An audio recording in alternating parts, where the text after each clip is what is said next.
I have a younger brother, Caleb, who has absolutely despised me all my life.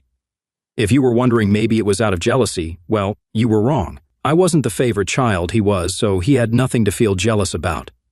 Let me give you some context. My mom has always pampered my younger brother. He was the golden child in our family. Mom would make his meals, do his laundry, and even ask me to assist with his schoolwork. I was expected to help out just because he's family, but the same courtesy was never extended to me. I came to accept it as I was quite independent. Perhaps it was partly my fault for accommodating his wants and needs without reciprocation. He never lent a hand when I needed it and reached out to me only when he wanted something from me. I was a quiet, introverted kid who liked to study and keep to myself, while he was exactly like our dad, rough and loud. I also tend to be straightforward and honest, not sugarcoating things and saying it like it is. I believe my mother might have developed some negative perception of me as a result. He was everyone's favorite in our family. I didn't mind that when we were growing up, the trouble arose when he found a way to sort of bully me or mock me for being different from him. He would mock me for my height or the fact that I was wearing glasses. He would sneak into my room and try to read my diary so then he could complain to my mom about anything I had written. I would yell at him and complain to my parents about him invading my privacy, but they would laugh it off, telling me how it was not a big deal. He did more terrible things, like nearly breaking my glasses and putting nasty things in my food. He had even once put little stones in my cereal, but luckily I found them before it could have hurt my teeth. I told my mom that, but she brushed it off, saying, "This is how brothers bond." Every time we would fight, Caleb would insult me, knowingly focusing on all my insecurities. He and I went to the same school, so he was aware that I was being bullied by a couple of kids, and he would show support to those kids instead of supporting me. He would join them in calling me names like the ugly loser or hairy monkey, and encouraging the bullies to physically harm me because according to him, I was just a big failure. Another time, we had a fight about something, I can't remember, but it was probably something silly, and at the end of the fight, he told me to kill myself. Other insults I could brush off easily, but that one really hurt because I was struggling with my mental health during that time. I'm doing better now, it just sucked to hear that my own brother wanted me to die. Dad was often at work, and Mom didn't seem to care much. She even scolded me once, claiming it was my fault for playing and irritating him. Things got progressively worse. There was a time he attempted to burn my hair when we were in high school, and shockingly, Mom sided with him, insisting he was just playing. Who plays like that, seriously? Fortunately, Dad eventually took my side and pointed out that they had some serious issues. He threatened to call the police on Caleb. This was an eye-opening moment for my brother because until then, he had never been reprimanded for any of his actions. He was really taken aback, and my dad continued to tell him how enough was enough and that he needed to start respecting his older brother. Later, Dad came into my room and talked to me. I had never expected my dad to support me because he always told Caleb while he was growing up how similar both of them were, which was true. Dad told me that he had patiently waited for years for Caleb to grow up, thinking maybe he was just being an immature kid, but he was slowly starting to realize that Caleb was becoming a big bully. When I heard my dad say this, I felt so validated that I almost broke down in tears. I confessed to my dad everything that Caleb had done to me over the years and even opened up about the bullying in school. My dad was shocked that I was going through so much. The next day, he went and talked to the principal so my bullies could be warned about severe consequences if they continued. Later in the evening, my dad enrolled me in mixed martial arts at our local gym, and he told me that I needed to man up and stand up to bullies in my life. I will admit that a nerdy kid like me trying to learn to fight must have been laughable to watch. However, like everything in my life, I am very focused when I want to learn something. I carved out time from my studies so I could work out every day and go to the mixed martial arts classes. Not to brag, but it completely changed my life and my physique. One day, Caleb was at it again. He had stolen my pocket money, which he used to get if we helped our parents with doing chores. I had been saving my money for quite some time. Caleb had sneaked into my room and taken my money. I caught him when he was about to cycle off with his friends. I firmly told him to give me back my money since he knew stealing was wrong, but Caleb snickered and taunted that all I could do was run to Daddy for help. I don't know what came over me, but I gave Caleb a resounding punch to his face. He was stunned in silence as he fell backwards on the ground. I picked him up, took out my money from his trouser pocket, and then threw him back down on the ground. Caleb started to cry loudly like a little baby. It was comical to see a teenage boy crying on the ground. However, my mother came running out the door, hearing her baby boy, to help him up and find out what had happened. When she learned that I had fought with him, she was surprised and then started to reprimand me. She told me that as an older brother, I should teach better things to Caleb, while Caleb seemed to be enjoying seeing me being chastised. My mother also complained to my dad about how I had fired Caleb up and how I needed to be controlled. My dad grimly asked both of us to explain ourselves. I told him how Caleb had stolen the money that I had worked hard for and saved up, while Caleb attempted to justify how he needed the money for a date and that, as my brother, I should help him. However, Dad told Caleb that he was lucky that I just punched him for stealing my money because anyone else would have called the police on him. My dad continued to tell Caleb how he had no right to take others' things without their consent. Caleb didn't like that and started to throw a tantrum, probably wanting our mother to side with him, but Dad remained firm. When Caleb realized that I was not going to be punished for punching him, he screamed how much he hated me and then ran back into his room and locked himself in. Since that incident, Caleb maintained his distance from me. He had finally realized that he could not bully me anymore, and even Dad was not supporting his antics. For the first time in a long time, I felt we were equals. Even though he could not physically hurt me, he would try to verbally say nasty things to me when he knew our parents would not be around. It definitely got worse as he got older. It felt like each year he became angrier and had a shorter fuse. If I approached him to ask something, he would simply ignore me to my face and walk out of the room, calling me a nerd or a loser under his breath. If he wanted to say something to me, he would only go through my mother, who would relay the message. I would question my mother as to why Caleb could not just talk to me if he wanted something, and she would implore me to be more understanding. I had no clue if this was just him going through puberty and I had to wait it out, or if he actually truly hated me. I used to be able to deal with the things he would say over the years, but it got to a point where I just wanted to move out of home to get away from him. I would go to my mother countless times, asking if she could mediate a sit-down conversation for all of us to talk it out, but she always refused, saying she didn't want to get involved. I even asked for her opinion on why he treated me that way, but she would just brush off the question. Eventually, I went away to my dream university since I was a grade A student and was even qualified for a scholarship. My dad threw a party for me and my mom seemed proud of me also. However, Caleb remained aloof and distant, barely acknowledging my achievements. The day I left for university was a mix of excitement for the future and relief to escape the toxic environment at home. The first few months at university were liberating. I made new friends, enjoyed my classes, and started to build a life separate from the oppressive atmosphere I had experienced growing up. The constant fear of Caleb's verbal attacks lifted, and I felt a newfound sense of peace. I began dating my wife, Karen, when we were both in the second year of our university. My friend introduced us at a frat party, and we clicked right away. Coming from a religious family, having kids without being married was a big no-no. However, we found out she was pregnant when we were in the last year of our university, which prompted us to get married as soon as we graduated. Our wedding was a small but peaceful ceremony. Our parents were happy for us, and we had a good time at our wedding. At that moment, I believed she was the love of my life. I always held the mindset that I wanted monogamy in life, one woman to come home to and be with for the long haul. Despite women trying to engage with me over the years, I never pursued anything because I was genuinely content in my marriage. Karen was my dream girl and I never wanted to hurt her. However, over the years, there were 2 occasions when I discovered she was being unfaithful in our marriage. One was an off-and-on affair that lasted a few years with her married coworker, and the other was a fling with an ex she had dated in high school when she went to visit her family states away. I'm sure there will be people who might call me foolish, and looking back, I can't really deny it myself. After a period of separation in both situations, I made the decision to forgive my wife. I never wanted to raise my child in a broken home, and I genuinely believed we could overcome these challenges. We were quite young when the situation with her coworker occurred, so I chalked it up to youthful mistakes and not thinking things through. For a while, things seemed okay with us. I could never fully trust her, but I tried my best to push aside my doubts because I knew that if I chose to forgive her, I had to work towards moving past it and starting with a clean slate. It's been 4 years since the second time she was unfaithful, and I felt like I made the right decision by giving her a chance to show that she still wanted to be in our marriage. For years, Karen seemed to have changed, and we were genuinely happy, with plans set in motion for the future of our family. However, 3 months ago, my reality was once again shattered by yet another incident, which, in my mind, was far worse than the others. When she revealed that she had been sleeping with someone for quite some time and suggested that our son might not even be mine, hearing her words, I felt like the ground had been pulled out from under me. A mix of shock, betrayal, and disbelief overwhelmed me. I struggled to comprehend the enormity of what she had just disclosed. In the days that followed, I managed to ask her why she had kept such a significant secret and how she could have done something so devastating.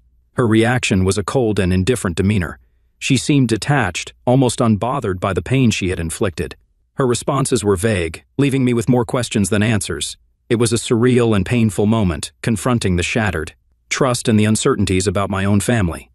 I continued to ask Karen to tell me the truth because I felt like I deserved to know the father of the child, since I had been literally raising our son since the beginning. In the end, she admitted that it was Caleb. My eyes widened in shock as I asked her what exactly she meant by that. This is when Karen told me how she and Caleb had become friends back when I had introduced Karen to my family, and she had stayed with us for Thanksgiving up until the New Year's. I remember Caleb, who was usually cold to me, was quite polite and warm towards her. I was glad since I did not want to make Karen feel unwelcome. She wanted to be accepted into my family, so she would spend significant time hanging out with my mom whenever she could. She noticed that Caleb and I were not that close and questioned me about it. I finally opened up to her about my childhood equation with Caleb and told her how we might never be able to repair our relationship since he never could move past his feelings. Karen understood.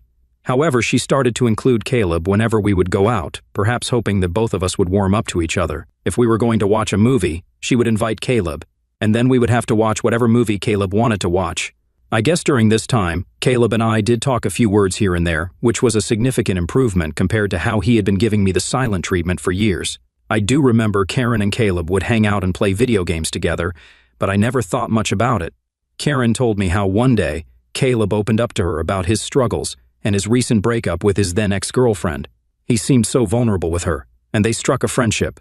She said how he would sometimes harmlessly flirt with her when I was not around, and apparently, one thing led to another, and she could not control herself anymore. I closed my eyes as the vision of my wife and brother sleeping together almost made me puke. She told me how guilty she felt after that and ran away from him. After that, she decided to go back home, which was true because my girlfriend had abruptly told me how she wanted to go back home when I thought she would be spending New Year's with me. I tried to convince her to stay, but she was adamant that she had to go. After the holidays, when we met in college, once our classes resumed, she was back to her usual cheerful self, so I never questioned anything. 2 weeks after that, we found out that she was pregnant. Now, Karen told me that she had no idea whether it was really my child or Caleb's, and she had no way to find proof. Because I was already stepping up, she knew out of the two, I was the more dependable brother, so she decided to stay with me, and this is why we got married. I felt like my whole world was crashing down around me. The son I had loved and spent countless hours with may not even be mine. I questioned her if she had been sleeping with Caleb in the present times, and she nodded slowly. Karen told me how she and Caleb had always stayed in touch because their chemistry was undeniable. They would sneak off to hotels when she would lie to me that she was working overtime. She told me how half of her business trips were just romantic getaways with him. I asked Karen why she would even be married to me if she really wanted my brother, but Karen told me how she did not want to be the one to break off a marriage, and seeing how I was such a wonderful father to our son. She had stayed with me all this while. In her words, she had made a mistake, and she didn't know when to stop.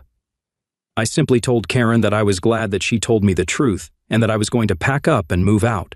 Karen started to cry and ask for my forgiveness, telling me how I was supposed to scream and yell at her, but here I was calmly thinking of my next move. I remained quiet while I walked to my cupboard and started packing some of my clothes into my suitcase. Karen kept saying how, if I really loved her, then I should try to at least fight for her and that mistakes happen in every marriage. When she realized that I was not going to do anything, she changed her tactic and told me how my son would be affected if we got a divorce and how children should not be brought up in a broken home. I reminded her how I may not even be the father, which then reduced her to tears, and she started to yell at me about being cruel and how I could easily walk away when I had been there for the child since his birth. It seemed like my wife believed there was nothing that could make me want out of our marriage. I guess it was partly my fault for letting a lot slide in the past. While I did have some love for her, it felt more like it stemmed from the fact that I thought we had a son together and had been together since college. Karen continued to claim that it was not too late and that we could work things out, but I struggled to believe it and felt like I had no more patience to deal with her. Trust was a major issue for me, and her words felt empty. Even if I forgave her, I could never forget that she had slept with my own brother. I've always believed that people could make mistakes and be forgiven because we're all flawed, but this went beyond a certain limit. I left her crying on the doorstep and checked into a hotel. The next day, I went straight to my parents and told them everything about my wife's affair with Caleb and how they had been sleeping together for years behind our backs. The shock on their faces was evident. My mother, true to her nature, initially tried to defend Caleb, telling me that this could not be true since her boy would never do something like this to his own brother. Determined to expose the truth, I requested my parents to remain silent and allow me to call Caleb right in front of them. I told them not to make a sound since this was how I could expose Caleb's true colors. I wanted him to think that it was just a private conversation between us so that he could hopefully let his guard down. As Caleb picked up, I laid it on him and confronted him with the revelation of his affair with my wife. Initially, he denied it vehemently and refused to accept it. Then, when I told him that Karen had admitted to everything, he started to blame Karen, labeling her as characterless. He told me that it was not his fault if women were attracted to him, and that he was the better-looking brother. I told him firmly that I was going to expose him in front of everyone. When Caleb mocked that no one would believe me and that he was the golden child anyway, I scoffed at his arrogance and thanked him for confirming the truth, since our parents had heard everything. Caleb went quiet and then sputtered to explain himself, stumbling over his words in an attempt to salvage his image. My mother, still grappling with the shock, demanded an explanation from Caleb. He stuttered through a feeble attempt to justify his actions, blaming everyone else but himself and desperately trying to shift the blame onto Karen. I could see my mother, who was once protective of her favored son, now felt a mix of disappointment and anger. In that charged moment, I felt a strange sense of vindication. For years I had endured Caleb's torment. Now the truth had come to light, and the roles were reversed. It was Caleb who stood exposed, his actions laid bare for everyone to see. As Caleb's words faltered, my father, usually reserved in his expressions, couldn't contain his disappointment. He asked me to pass him the phone and went off on him. "Caleb," he began, his tone heavy with disapproval. "What you've done is not just a betrayal of your brother, but a betrayal of this family. You slept with your brother's wife and continued to sleep with her after they got married. Your actions have consequences, and they have irreversibly damaged the trust we had in you. I raised both of you to value family, loyalty, and decency. What you've shown today goes against everything I've tried to instill in you." He paused, letting the weight of his words settle on Caleb's conscience. "The disregard for your brother's feelings, the lack of respect for the sanctity of his marriage, it's unacceptable. You've not only hurt him, but tarnished the bonds that hold us together as a family. I feel like me and your mom are to be blamed for what you have become, and we will no longer let you get away with this behavior anymore. Starting today, I'm cutting you off from the college funds that I set up for you. You can figure out on your own about your university fees. I will also not be funding your lifestyle anymore. You think it makes you more of a man to sleep with married women? Well, now let's see what happens to you when you don't have my money to depend on." I, on the other hand, maintained a composed demeanor throughout all this, although I initially wanted to scream at Caleb. Watching my dad punish him was the ultimate vindication. I had exposed his true nature, and it was clear that he had underestimated the consequences. Caleb, persistent in his protests, continued to justify himself, but my father swiftly ended the call, shutting down Caleb's attempts to explain away his actions. My mom came up to me and hugged me.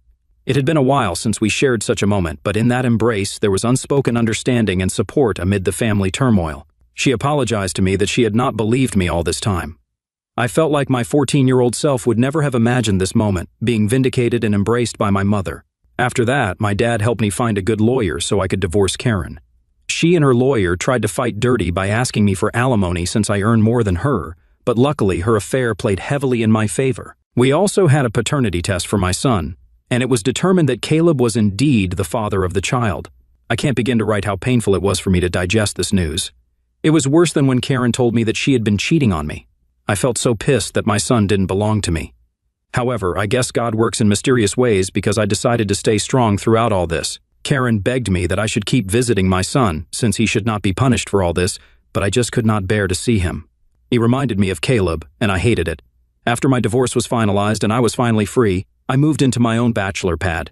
It felt surreal living on my own since I had gotten married so young and never really lived on my own. However, since I had always been independent, I was quick to adapt to my bachelor lifestyle, and I honestly loved it. 2 weeks ago, my dad called me to let me know that he had been thinking of changing his will since he didn't want to give Caleb anything. If there's one thing to know about my dad, it is that he is extremely stubborn.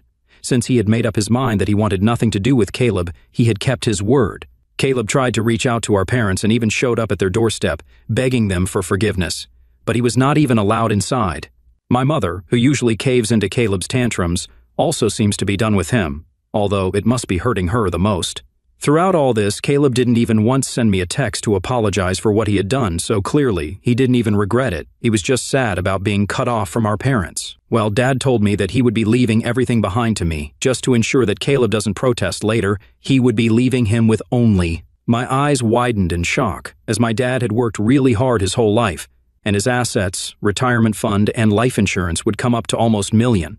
The only clause in his will was that if my dad passed away before my mom, she would continue to live in their house, even though the ownership would go to my name. Of course, I didn't mind this, since I would want to take care of my mom until her last days. I don't know how, but Caleb found out about all this. And since he can't reach my parents, he called me yesterday, trying to mend things right between us. He told me how he had been having trouble keeping up with college, and that after Karen had found out about the paternity of the child, she had been pestering him about child support. He told me that he had no money and was looking for part-time jobs, yet could not find anything. He begged me to talk to our family so we could start fresh since he really needed my help.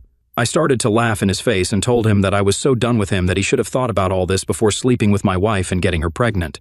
Caleb started to argue that I was being unfair and that she was to blame also, to which I agreed and reminded him how I did divorce her, and now she was his responsibility. So he should not be calling me complaining about her or her child since this was the consequence of his own actions. Caleb started to raise his voice, but I cut him off and reminded him that he was no longer the favored child in the family, but the black sheep who slept with his own brother's wife. Caleb started to cry at this point and told me how everyone had turned on him, including our grandparents and relatives, which was true, but this was no longer my concern. I told him that we were done and to never call me again, since I was no longer his brother. Since then, I have been replaying the conversation over and over in my head. Although I hate my brother, I had never heard him cry, at least not since we grew up. I won't lie, but it did hurt me a bit that he was this helpless. So I guess I am here to ask if I should talk to our parents about him, or would I be an a-hole if I don't? Update 1. Hi everyone. A lot of you have been asking me as to why I am no longer in contact with my son Henry, and some of you have also called me cruel. Well, I'm sorry to say this, but I don't feel comfortable raising another man's child. This is not a stepson scenario. In this case, I was led to believe that he was my son, and then I discovered that he was, in fact, my brother's son. Of course, I am hurt, and I have cried over it for days. But the reason I don't want any contact with Henry is because I no longer want Karen in my life. If I talk to her child, she will find a way to snake her way into my life again, and I need my own space. You can call me cruel or selfish, but I can't see him ever again, or at least not for a very long time. Update 2. Most of you have correctly guessed that it was in fact my mother who told Caleb about my dad changing his will, and he called me as a last resort to mend things. I did confront her in front of my dad, and she broke down. She told me how I had punished Caleb enough and that he had learned his lesson. My dad firmly told my mother that if she felt what Caleb did was forgivable, then he could no longer stay married to her, since he could never forgive him for his betrayal. His threat seemed to shut my mother up. My dad made it clear to her that if she ever talked with Caleb and we found out, then she could pack her bags and just leave him. Like I said, my dad is a very stubborn guy. Hopefully my mother will learn from her mistakes. Update 3. Hi Reddit, it's been 5 months since my last update. My relationship with my parents has improved in the last couple of months. My dad and I go golfing every weekend, and he behaves with me more like a buddy than my own father. My mother, even though she misses Caleb, has stayed away from him. Last I heard about Caleb was from my cousin, who told me how Caleb had been asking everyone for money and, in the end, had to drop out of college when he could not afford to pay his fees anymore. He and Karen are living together, and he even has a job as a part-time mechanic. Apparently, I think they are raising Henry together, which is a good thing, I guess. I never bring up Caleb in my discussion with my parents, and neither do they. For everyone asking, I am doing quite well. I was promoted at my job 2 months ago, so my salary has improved significantly. I haven't been dating anyone since I feel like I need time and space to heal. I have been going through a few therapy classes, so I guess we will see how that works out.